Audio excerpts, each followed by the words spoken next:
Well, students, this is the chapter on medication safety and their various routes of administration. You will want to review this section on parenteral medications again before week 6, when we will be applying the knowledge and practicing with the equipment in lab and in class. Here are the learning objectives for this chapter. Please take a moment and review them. No medication should be given to a patient unless you have an actual order from a physician or a prescriber. Patients may have a right to self-administer some of their medications. And it really depends on the facility's policies and procedures. So many hospitals won't let the patients bring their meds into the hospital or on the floor. But some home health agencies, some hospices, some SNFs, ALFs, that kind of thing will allow them to do that. And that's fine, as long as you have permission from the physician to do that from the facility. There's a doctor's order and the patient knows where to store that medication, right? Safely. Computer-provided entry systems, or CPOE, is a computer format where the prescriber can enter the medication order in a form just for prescriptions. The program will send the orders to the pharmacy as well as, a copy to the patient's electronic record. It can also contain drug-specific information like contraindications for prescribing certain medications, contraindications for food, etc.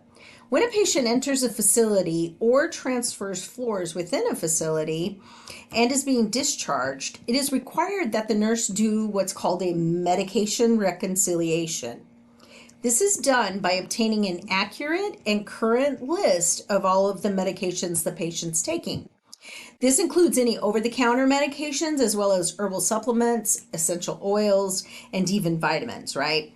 Because we know that those can interfere with meds, right? They can interfere and block the meds. They can actually synergistically cause the meds to be more potent, right? So they can interfere big time with the meds. So it's important that we know what the patient's on at all the time.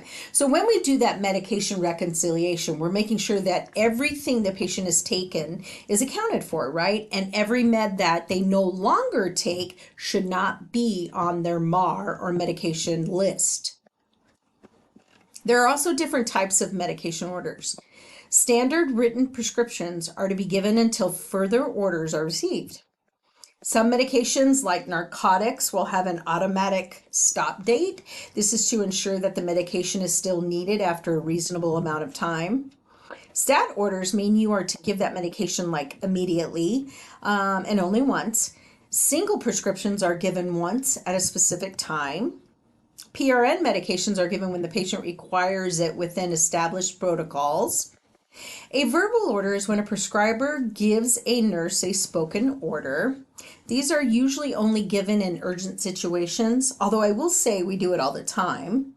Telephone orders are the same as verbal orders, except the orders are given over the phone. Please make sure to repeat and verify back every aspect of any verbal or telephone order. And you want to enter those orders into the computer system as soon as possible, right? So so everybody who accesses the chart has the most up-to-date information. And also, when you do go into the chart to document it, make sure that you document that you read the order back, right? Remember, verbal and telephone orders can be a source for errors, so we really should be very careful when we do it and should avoid doing it unless we have to. I'm sure we've all had a prescription for some medication at some point in our lives. The picture on this page shows a traditional prescription order from a prescription pad. You should be able to read it now that you know what these abbreviations stand for. Recently, prescriptions are many times computer generated, so a lot of orders get computer generated. Many times they're sent electronically. Now remember, with the new Controlled Substance Act, with the government, many of the controlled substances have to be, C2 specifically, have to be sent electronically from the physician. We can no longer, as nurses, call in C2 meds, right? They have to be sent electronically. This slide lists all the components a prescription must include in order for it to be a valid prescription. Please pause the video and take a moment and read through these. As a nurse working with medication orders, you also must verify a prescription to make sure it makes sense. Does it make sense for this patient to be receiving this medication at this dose, with this route, with the time frames, right? Is it transcribed correctly? We are literally the last check, so it's our job to ensure it's a safe order for our patient. So what do you do if you do not recognize this med, or the safe ranges for this med, or any of the side effects or potential adverse reactions? You look it up, right? Nurses are legally responsible for the medications we administer. I always say that the buck stops with you, the nurse, right? That is why you must question any medication order that you suspect is an error or not prepared for the correct route. If you don't understand why a patient would be receiving a certain medication, make sure you ask the prescriber. If you question the dose, look up the usual doses, speak to the pharmacist, have a conversation, right? If it's out of the range, right, you need to have a conversation with the prescriber as well. Remember in class, I mentioned, I'm not sure if I mentioned it with this group, but in class, I should have mentioned that one time I had an order for methadone, right? So methadone is an opioid medication that's used for, heroin addicts, for example, to give them a low dose methadone dosage to help manage their pain when they're in the hospitals. And if they're on the methadone program, same thing. So there's a wonderful program called the methadone program where if patients who are previous drug addicts, to stay clean, they can take a low dose methadone dose daily. And by doing so, they can come off the heroin and end up getting jobs and having families and having a quality of life, right?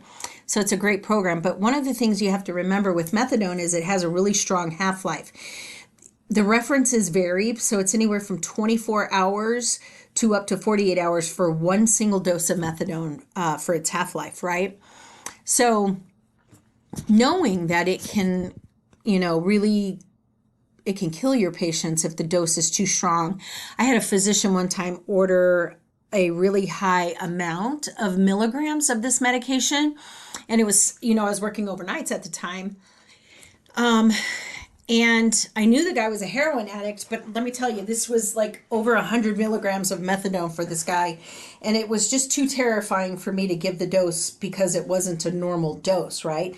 So I ended up calling the physician. Yes, I woke the physician up at 3 a.m. in the morning, and he was upset. But you know what? He got over it, and it was an accurate dose. Again, it was an accurate dose, but I did the right thing questioning it, because if you're not sure and there's any potential for harm, you should definitely ask, okay? You should always ask if you're not sure.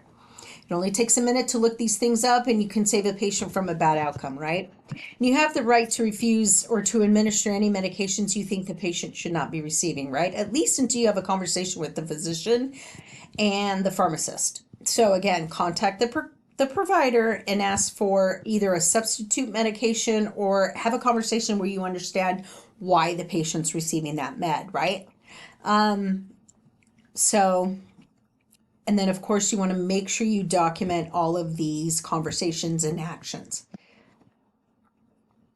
Medications are dispensed two ways. One way is stock medications. This is when the medications are in a labeled bottle or container, but not individually labeled. Another way is what we call unit dose. This is when each medication is individually packaged or labeled. Many of the skilled nursing centers still use medication carts. This is a cart that has individual drawers or files for patient medication labels, so they'll have different drawers with the different room numbers and all of the meds for that patient behind that room number. And the nurse will go up and down the hallway with the cart and go from room to room dispensing the medication. Technology has been used in healthcare to try to assist with decreasing the chances for errors, right? And it has really improved a lot of the safety surrounding med administration. Computers provide improved access to information and communication for healthcare workers. Computerized prescription order entries help prevent errors in handwriting orders, right? Legibility orders. They can also automatically alert us if potential problems with allergies or drug interactions exist. Computerized medication dispensing systems require a username, a password, usually a fingerprint, right, to enter, so it's much, much safer. These dispensing systems have stop gaps programmed in them, so the nurse must acknowledge the correct medication is being taken from the system.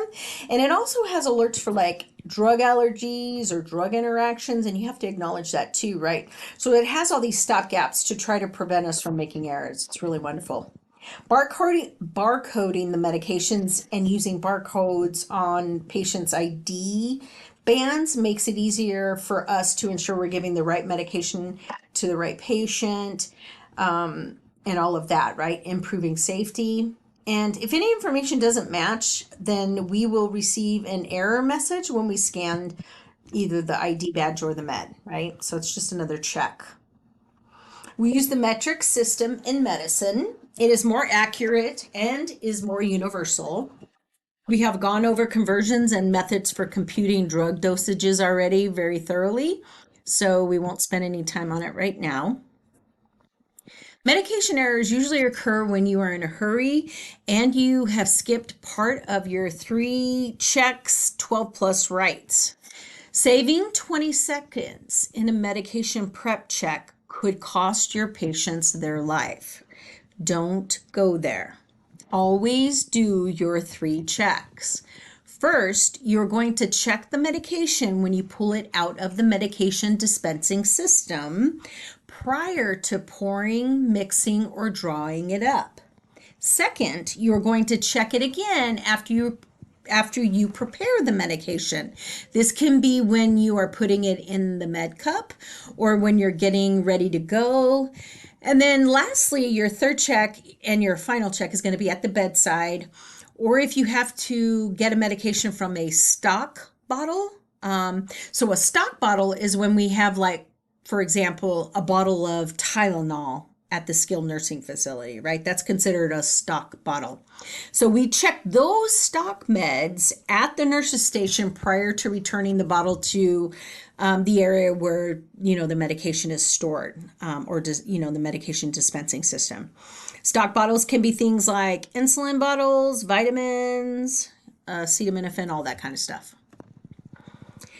The next rule in medication administration is following the 6 plus rights of medication administration. The first right is the right medication. Do the 3 checks while employing critical thinking, knowing the drug you are preparing, making sure it is suitable for this exact patient, being on the alert for look-alike, sound-alike meds, and be careful. Make sure you read the label each and every time. Right patient includes properly identifying your patients by asking them to state their name and date of birth. 2 variables, basically, right? Also, you want to ask about allergies to any meds or items. Every time before you give a med, okay? Every single time. Never, ever skip this step. I can't stress this enough, okay? If your patient tells you, why do you keep asking me this? I am sick and tired of this. You should know me by now. You need to respond that it is for their safety. It is required that you do it.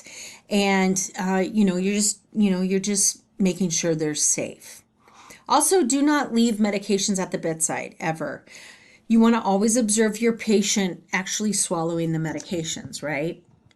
And utilize the computerized armbands and barcode systems appropriately. Don't bypass these systems because it's faster, right? It's a safety measure and it needs to be utilized. Right dose also incorporates the 3 checks. Be aware of how the medication is to be prepared. Question large number of pills or question large, milliliters of fluid. Right route also is included in the 3 checks. Make sure the medication is in the proper form to give it, in the right prescribed route. The right route also means the right site, especially in regards to intramuscular medications. Draw up oral medications only in plastic cups or oral syringes. Right time means you need to be aware of when your patients need their medications and plan appropriately. You will also need to know if the patient requires the medication prior to meals, or maybe they need it with meals, right? So make sure you're giving it at the right time. Clarify any missed or delayed dosing with the prescriber to make sure you should still administer that medication. Okay, sometimes they'll tell you, hey, skip it and just give the next scheduled dose, or they'll say, no, go ahead and give it now, even though it's 2 hours late, right? So if it's outside that hour window before or after, then you should follow up with a prescriber. Usually the right time falls within, again, usually half an hour before or an hour later, right? So up to an hour each way. Right reason, make sure the patient requires the medication you are given, right? And does it make sense for their condition, right? And then we have the right assessment. If you are giving a blood pressure medication, make sure you check the blood pressure, right? Don't assume, don't look. If it has been more than 15 minutes, then recheck the blood pressure. You know, if your CNA or UAP took the blood pressure an hour ago and their blood pressure med is due now, recheck it. It will only take a couple minutes to do that, and it's definitely a safety issue and you must do it. It's your job, right?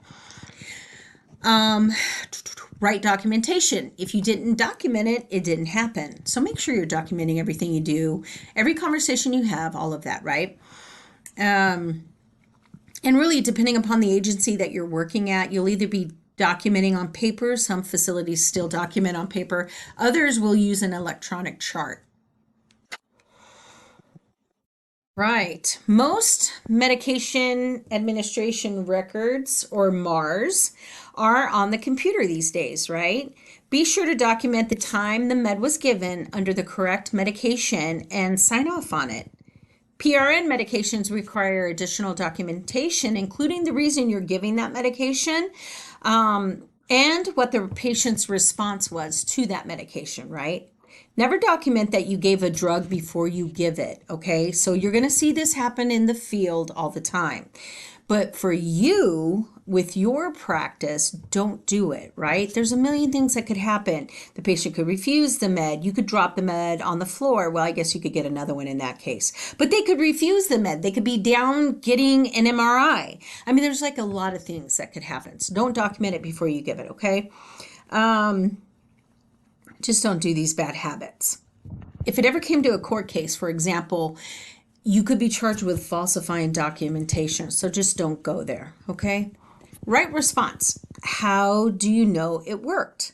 This goes back to assessment again. A good example is pain medication. You must go in and assess your patient to see if your intervention of giving pain medication was effective, right? Right education. You should be educating your patients on their medications if they are unaware of why they're taking them. Many times a refusal of a medication is because they don't know the benefits of it, right? So take a moment and teach them, okay? And if they still refuse it after you've taught them about the med, and that includes the benefits of the medication as well as the risks of not taking it. Once you go through all that education, if they still refuse it, then that's their right, right? They don't have to take it. But then you can document that you did educate them on the risks of not taking it as well as the benefits, and they still refused it, right?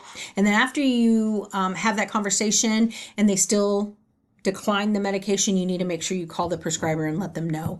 And you want to thoroughly document all of it, right? Okay, controlled substances have a few additional requirements for keeping them safe and dispensing them. You will need to do beginning and end counts on these medications while working in a computerized dispensing system. If you must waste a controlled substance, another nurse must witness this and must sign off that they witness you wasting it. Never sign for someone who you did not directly see them waste the med, okay? Again, I'm going to say that. Never sign that you witnessed someone wasting a medication if you didn't witness it. The other requirements are listed on this slide, so please take a moment, pause it, and review it. Positively identifying your patients is a must every single time you give a medication. It doesn't matter that you did it at the beginning of the shift. It has to be done every single time you walk into the room with meds.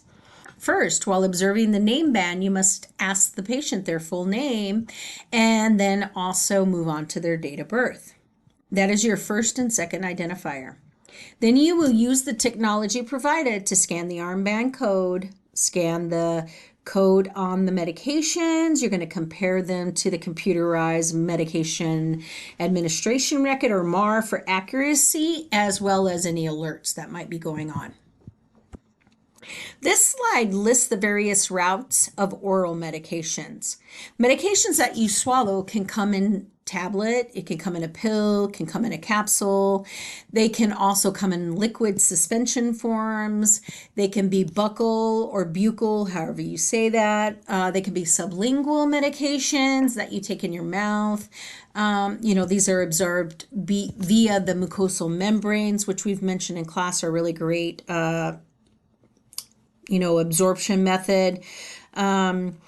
So if you're getting them through your buccal or you're cheeking it, or you're under your tongue, then they're not going through the first pass effect, right? They're not getting absorbed through the liver. Instead, they're going directly from the mucosa under the tongue into the bloodstream, right? And so they can get absorbed more rapidly, right? The picture on the left side of the screen with the pill in the cheek is buccal or buccal. The picture on the right side of the screen with the pill under the tongue is sublingual. Enteral medications are given via a tube for patients who cannot swallow or take oral medications, right? And that's listed on the right there. All right. Now we are ready to go into our patient's room to give them their medications. But we have a few assessments we need to do before giving them their medications. Always have a current set of vital signs. Assess if your patient's general condition is appropriate for the medication. Assess if you know all about the medications, right? You need to know them before you give them. So if you're not sure what the med is, you're going to have looked all that up before you ever go into that patient's room, right? You're going to assess the patient's mentation or mental status. Can your patient successfully take, swallow, or administer that medication? In the initial nursing assessment, make sure to get any drug allergies or history of illnesses that may affect their reaction to any medications you're going to be given. Also assess their physical need for the medication and their ability to swallow safely their medications, or if you're giving intramuscular medications, make sure you can give them safely as well. Many medications may not be able to be crushed or chewed, right? So we talked about this, extended release, any kind of coated tablets, right? You don't want to crush those. You want to give an extended release dose all at once. You'll definitely, you'll over-medicate your patient and you could kill them, right? So be very careful. Be aware that some medications can taste horrible. In order to minimize or disguise this taste, you can use several techniques. If it is not extended release or coated, you could crush it and add it to applesauce or a drink. But of course, what are you going to do before you do that? You're going to make sure that the medication can be crushed and added, right? So do your research and make sure it's safe to do that. You could have your patient suck on ice before giving the medication.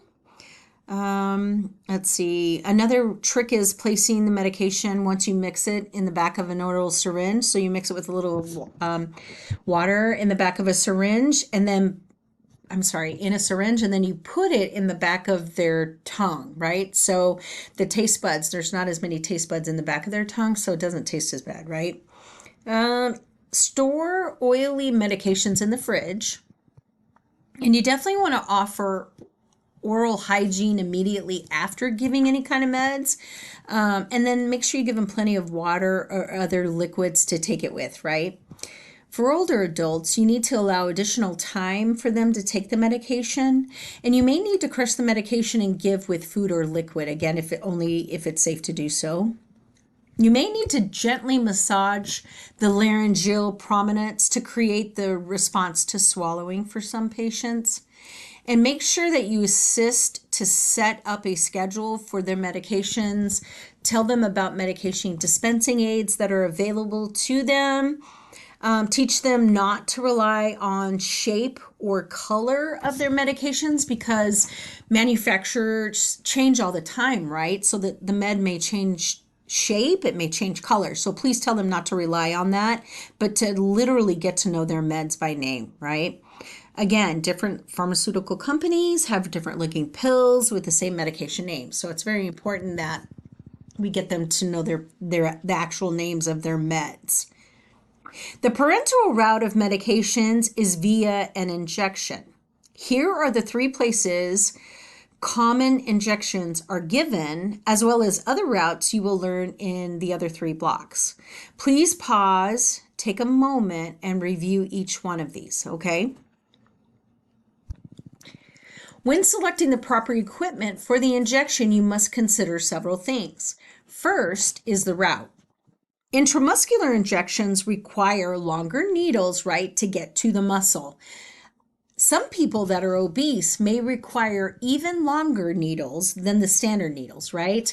And the opposite is true. When you have very thin people, they'll need shorter needles, right? Next thing we look at is the viscosity of the medication, or literally how thick is that med. If it's got a high viscosity, you're going to need a larger lumen needle size, right? So the lumen is how wide around it is, right? So higher viscosity means the medication is thicker, and therefore it's going to need a larger lumen size for the medication to go through, right? How much medication needs to be delivered will help you decide the syringe size you need. And you need to consider the medication itself. Like, is it insulin? Because we only give that insulin through an insulin syringe. Never, ever give insulin in any other syringe other than an insulin syringe. Because remember, insulin is in units and it is its own measurement and therefore cannot be coming out of any other syringe. Now let's get familiar with the terms of the various parts of the needle and syringe. The body of the syringe is called a barrel. The plunger pushes the medication through the needle. The end of the syringe has threads on it to secure the needle to it. The part of the needle that attaches to the syringe is called the hub. The body of the needle is called the shaft. The diameter of the needle is called the lumen, right? We just talked about that. And the end of the needle where the medication comes out is called the bevel. In clinical lab in week 6, we will go over and practice removing a medication from a vial and an ampule, as well as reconstituting medications. Please read this information in your text, review the skills in your skill book, and be prepared to practice these techniques in class. In week 6, you will have your endocrine lecture. In the week that you have your endocrine lecture, we will also go over mixing insulins in one syringe, okay? So again, in that week, we'll have you guys review that information before class. In this slide, it goes over the angles that injection should be given, okay? As nurses, you should be able to regurgitate this information quickly, right? Intramuscularly is typically given at a 90-degree angle, like a dart, right? But you can slightly change that angle if you need to, especially for thinner patients, right? So, I don't know, 70 degrees, whatever it might be.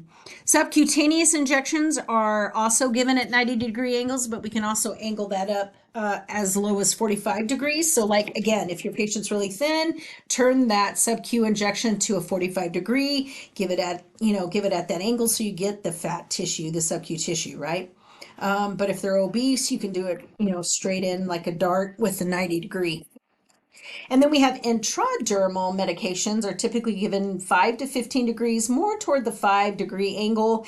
And it's just to get right underneath that skin layer, right? If you go too deep, it's not going to work. So it won't be effective, I should say.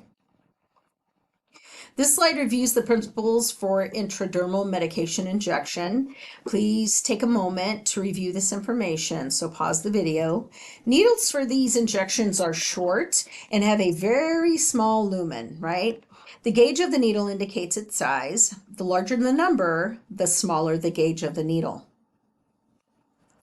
Subcutaneous injections also have smaller needles, usually about a 3/8 to a 5/8 inch long, and also they have smaller gauges. Usually the gauge will range anywhere from like 25 to 30. No more than 1 milliliter of solution can be injected subcutaneously. Let me repeat that. No more than 1 ml of solution can be injected subcutaneously. The various injection sites are highlighted on this side. Please take a moment, review them, write them down, and study them. The most common being the back of the arms, the stomach, and the thighs. It is never recommended that you massage the area after you inject the medication in there. The patient must be taught to rotate their injection sites, because if they continue to use the same site, they're going to build up scar tissue. So very important to always rotate the injection sites, and we are going to educate our patients on that. Please read in your text about reducing discomfort in subcutaneous and intramuscular administration, as well as about good techniques for both of these types of injections. They have some great examples in the book. Insulin is given subcutaneously. Insulin can only be given in insulin syringes for safety. Needle gauges are usually 28 to 30 and are about 5/16 to a half an inch long. Again, please go to your book and review the information around insulin pens and how insulin pumps work as well. Intravenous administration of medication. We'll deliver the drug directly into the bloodstream, right? We talked about last week that the bioavailability of IV meds is almost 100%, if not 100%, right? So 90 to 100%.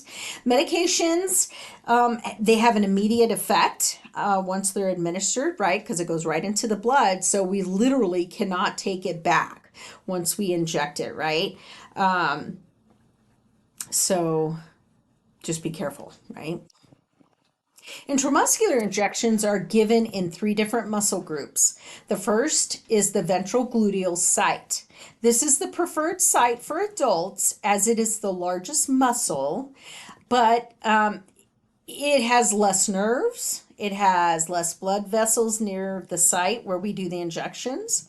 So we're going to put our patient on a sideline position with their knees slightly bent, and then find the head of the greater trochanter, and then you're going to place your palm over the head of that trochanter, and then point your thumb towards the groin and your index finger and your middle fingers toward the anterior iliac spine, and then you're going to spread your index and middle fingers and then find your spot. So there's a picture right there on the top middle, the top picture on the left. That's exactly what we're going to do, right? We're going to practice this in class and then again in lab. Again, hand positions may vary a little bit depending on the size of your hand and the length of your fingers, right? The ventral gluteal site takes 1 to 1.5 needle size depending on the size of the patient. If you are obese, you can use up to 2-inch needle if liked. All right, the next site is the vastus lateralis. That muscle is in the leg. This site also does not have any large muscle nerves in that area, right? And the needle size is usually 5/8 to 1 inch long. And then again, we're going to teach you a really easy way to find this site in class and lab. And this is also the preferred site for babies or children, right? So for babies and children, this is the preferred site, the vastus lateralis. Both the ventrogluteal and vastus lateralis muscles can take up to 3 to 4 mils of injections if need be. The deltoid muscle is usually for vaccinations. There is possibility to damage the radial nerve and artery, although if you do it how we're going to train you in class and lab, you shouldn't be anywhere near that radial nerve or artery, right? And in this site, we don't put any more than 1 milliliter of solution, right? Due to the size of the muscle. So be careful with your deltoid muscle. Again, we don't put more than 1 ml in there. Again, the deltoid injections usually have a 1-inch needle. And this is not the site you want to use for pain medication administration, but it is the site you want to use for vaccinations. And then the fourth site, we're just going to mention it to say it's no longer used. It's the dorsogluteal site. Okay, that is literally above your buttocks, right? So on your lower back above your buttocks. We don't use that site anymore because of injury to patient's sciatic nerve. Okay, so again, no dorsal gluteal. While administering an intramuscular injection, you need to perform what's called the Z-track technique. This slightly pulls the skin and subcutaneous tissue to the side as you inject the medication. When you release the tissue, it slides back over the injection site to help prevent the medication from tracking back out of the surface, right? So it's a way to keep the medication in the tissue itself, two, to move the subcu tissue and the extra skin out of the way, and then again to direct the med into the right side. Let's see. We're not going to go over IV med administration because that's in block 2, so you can skip that part in the book, okay? All right. Topical medications may come in the format of creams, lotions, ointments, patches, you name it, right? We apply these medications directly to the surface of the skin of the body, or to body cavities listed on this side. Some are meant to treat the area of application. Sometimes after they are absorbed, they will have systemic effects, like nitroglycerin, for example, right? That's used to treat stable angina or stable angina, however you like to say it. Before applying these medications, you need to perform the following steps. For transdermal patches, make sure to assess the skin. You're going to look for old patches left on the patient's upper body, lower body, back, front. Once the students and I were applying transdermal patches to this one patient, and we found 3 old patches left on the patient. So it's really, really important that you check that patient for extra patches. It's like they don't want to take them off for some reason. After applications, you should document where the patch was applied and make sure the patch is labeled appropriately with the date and time of administration and your initials. Make sure you're wearing gloves, right? Because you don't want to absorb the medications. And you want to also apply the patch to clean and dry skin. Don't, rub the patch. Don't put plastic over the patch. Don't do any of those extra things. You don't need to do that, right? Just put gloves on, make sure the skin is clean and dry, intact, and then, of course, wash your hands after you take your gloves off after you're done. Let's see, did I get everything? Your textbook, maybe I'll just mention your textbook does go over typical medications that are applied to the skin, as well as guidelines for like applying patches and stuff. So you might want to just take a peek at that. Eye drops or ointments are administered in the lower conjunctival sac of the eye. Okay, so write that down, lower conjunctival sac of the eye. First, we need to assess our patient's eyes prior to administering any drops or ointments. And then when applying the medication, we want to use obviously clean gloves. We want to position our patients supine, or even have them tilt their head back. You can hand them a tissue for excess fluid runoff, but you want to make sure they understand not to wipe out the drops or ointment, right? So they can pat the outer edges of their eye, but please tell them not to rub, right? And then again, your textbook goes over instilling eye drops, so please take a moment and review that. Ear drops or ointments start with assessments also, right? All medications do. Then we're going to prepare the solution by slightly warming it up, right? We don't want to put cold medication in our patient's ears because that can lead to Meniere's, like dizziness and stuff like that. So make sure you warm it up between your hands by putting the medication in your hands and rubbing it back and forth. For adults, to straighten the ear canal, you will pull up and back. Let me say that again. For adults, you're going to pull up and back so that you straighten their ear canal. And so when you put the meds in, it goes to the right place, right? For children, you're going to pull down and back, okay? Place them on their side. Have them keep the installation in their ear for about 3 to 5 minutes so it can give it time to work. And if they get up too quickly, the solution can run out of there and could literally do nothing. So just make sure they know to stay 3 to 5 minutes. Again, your textbook goes over some really good information there. This is nasal and sinus installations. Of course, these begin with assessment also, for nasal installation of medications, most of the time it's easier to teach the patient how to do it and then have them do it in front of you, right? As you cue them how to do it. If it is a certain sinus cavity that needs the medication, you will need to position them to reach that area. And the upcoming slides will show these positions. We also want to teach our patients not to abuse over-the-counter nasal medications like Afrin. Because if they do, they can become dependent on these medications. And I mean, not dependent on them to the point where not just to clear their sinuses, but like literally they can't have clear sinuses without them. So tell them that this is a medication that they'll need to take a break from so they don't get that dependency on them. We also need to make sure that the patient's mucous membranes are not getting irritated with these medications. Make sure they don't have nosebleeds, any of that kind of stuff. And again, your book has wonderful information on this, so take a peek. Vaginal application medications include suppositories, foams, creams, gels, you name it, right? Some of these require an applicator. We're going to prep our patient by making them comfortable and modest. We will put them in the dorsal recumbent position. We're going to drape them with a sheet, and we are going to wipe off any excess medication after we administer it.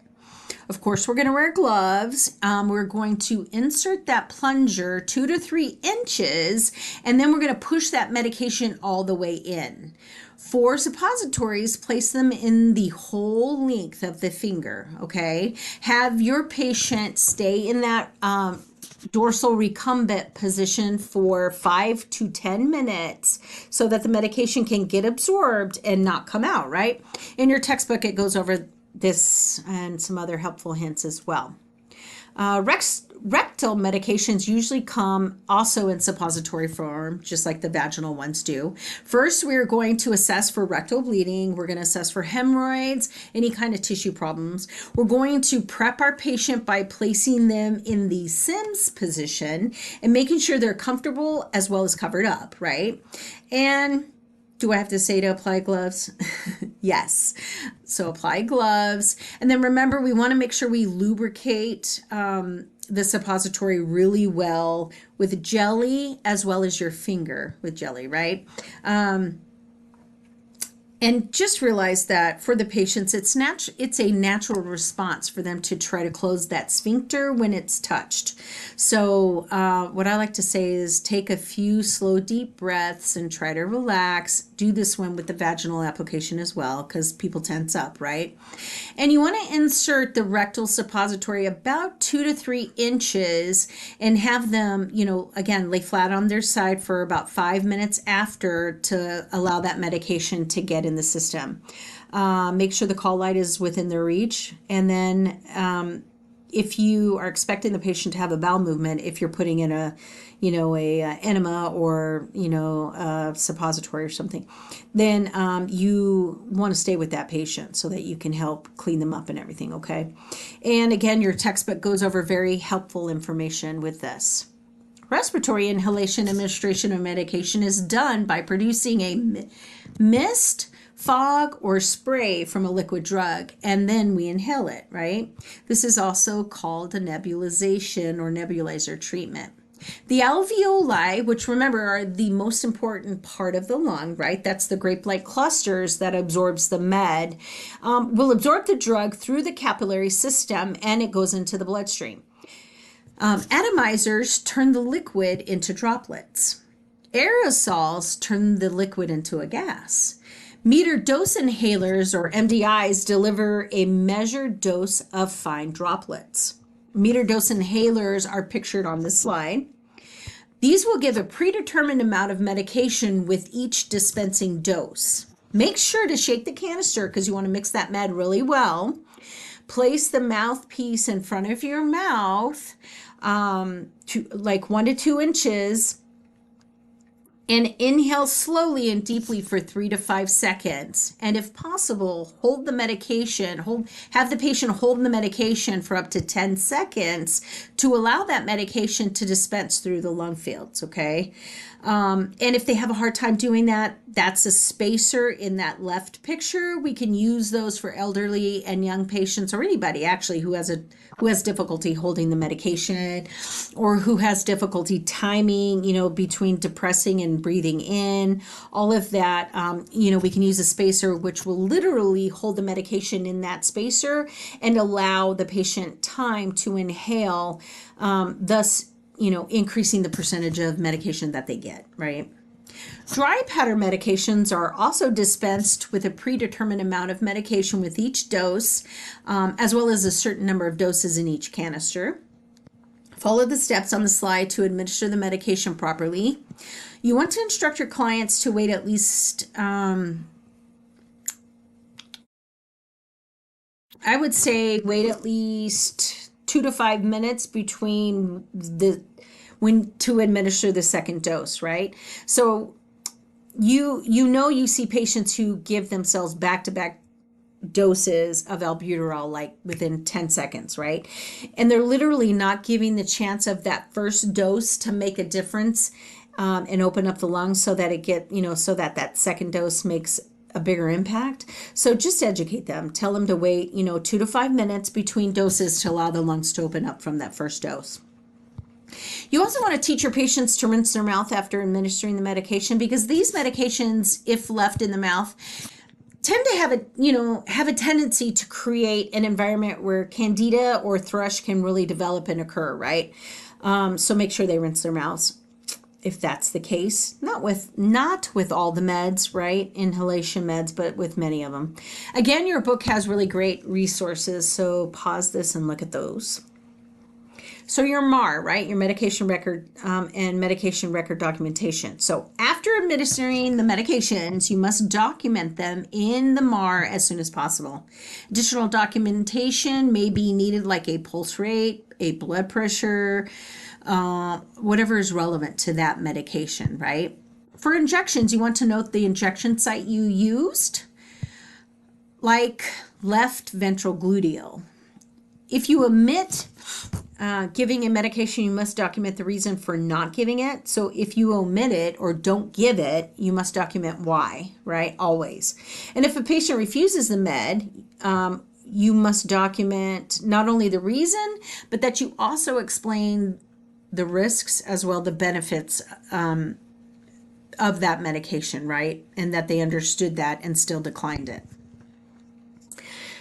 There are several types of common medication errors out there, so be alert to these possible problems, right? They include inappropriate ordering of medication, extra, omitted, or wrong doses given a medication that is not theirs, right? So they're given another patient's medication, or maybe failure to give a medication within the prescribed time frame. We know that happens, right?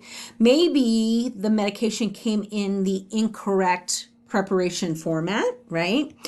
Maybe there was improper technique. Maybe the nurse did it sub-Q and should have did it IM, or maybe the medication has been expired. All of those, right? So now you've tried to do everything right, but you end up making a medication error. What do? First, don't panic. Thinking about the implications, right? Don't panic. You must first think of the patient and go back and assess your patient, right?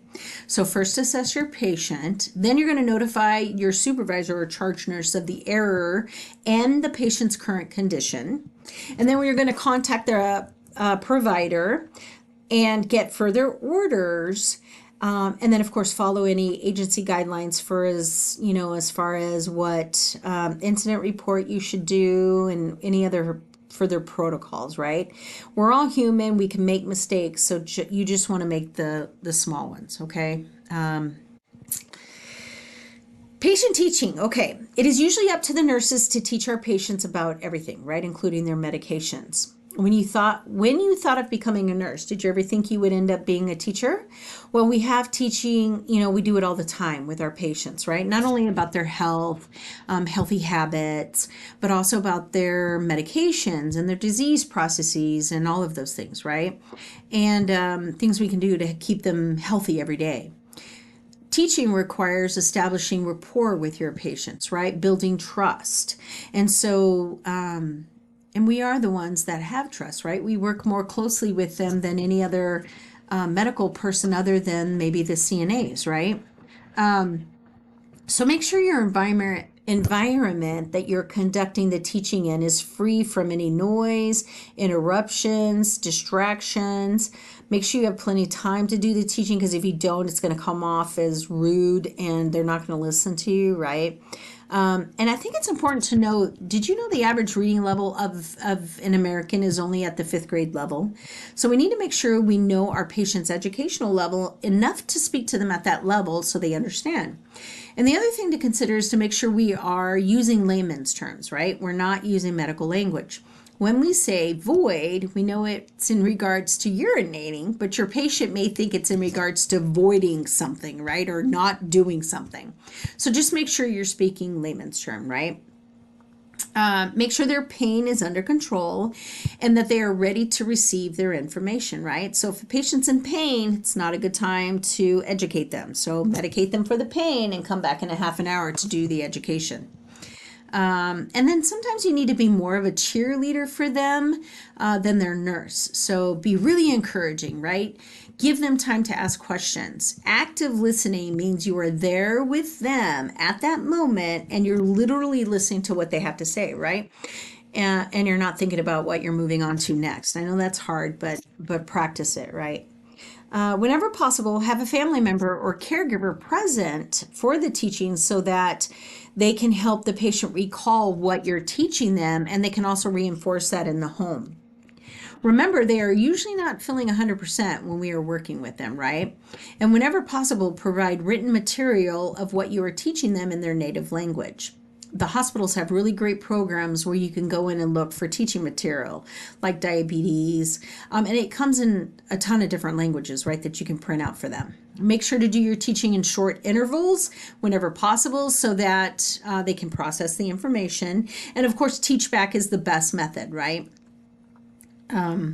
Remember, they're not always feeling well, and concentrating for long periods of time can be really difficult.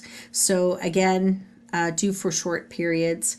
And then you need to evaluate their learning, right? Can they return demonstrate what you have taught them to do? And if they can, then they've got it. And if they can't, then reteach them and then have them do that. Okay? Okay, I know this was a long chapter, but this is the end of medications.